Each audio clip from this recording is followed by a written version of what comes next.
రేపు అనంత చతుర్దశి పర్వదినాన సామూహిక గణేష్ మహానిమజ్జనం జరుగుతుందన్నారు భాగ్యనగర్ గణేష్ ఉత్సవ సమితి ప్రధాన కార్యదర్శి శశిధర్.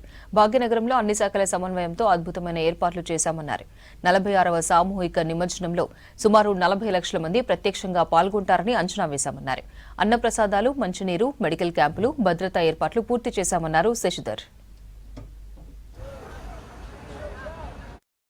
ప్రతిష్టాపన చేసినటువంటి గణనాథులను స్వాగతం పలకడానికి లక్షలాది మంది ప్రజలు ఆ యొక్క గణనాథులను స్వాగతం పలకడానికి ఉదయం నుంచే ప్రధానమైనటువంటి రహదారులకు చేరుకుంటున్నారు. చిన్నపిల్లలు, మహిళలు పెద్ద ఎత్తున తరలి వస్తూ ఉన్నారు. మన యొక్క భాగ్యనగరంలో ఈ యొక్క సామూహిక నిమజ్జనం ద్వారా మనం చూపెట్టేటువంటి ప్రేరణ, ఈ సంఘీభావము, ఈ ఐక్యత రాబోయే తరాలకు ప్రేరణగా నిలవాల్సింది. కాబట్టి నిర్వాహకులు మనం చేయాల్సింది ఉదయమే నిమజ్జనోత్సవానికి మీరు కదలండి. సాధ్యమైనంత త్వరగా ఉదయం 6-7 గంటల ప్రాంతం లోపల మీ మండపాల నుంచి తరలి రావాలి.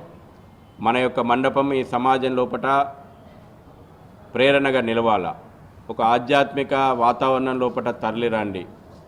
సరైనటువంటి జాగ్రత్తలు, విగ్రహాన్ని తరలించేటువంటి సమయం లోపల సరైనటువంటి జాగ్రత్తలు పాటించండి.